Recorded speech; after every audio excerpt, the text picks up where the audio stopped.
કોંગ્રેસ પાસે આજે અમૃતભાઈ એક પણ ઉમેદવાર એવું કહેવાય કે નથી, એવું નથી કે આ કોંગ્રેસના ઉમેદવારો એ કોંગ્રેસ છોડી અને ભાજપમાં આવી રહ્યા છે.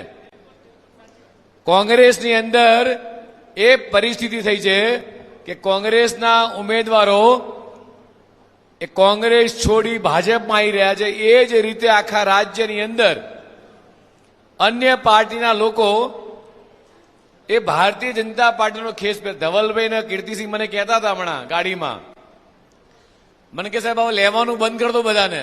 કાંતિભાઈ મને આ ભાઈ ગાડીમાં કે સાહેબ હવે જરૂર ક્યાં છે ભગુભાઈ કે આપણે બધાને લેવાની. ગોવિંદભાઈ એટલે તો વાત સાચી છે, પણ કોંગ્રેસ પાસે નેતા નથી, નથી નિયતિ કે નથી વિઝન, અને એટલા માટે કોંગ્રેસના તમામે તમામ કાર્યકર્તાઓ એ કોંગ્રેસ છોડી અને ભાજપમાં આવી રહ્યા છે કે અમારો વિકાસ ભાજપમાં છે.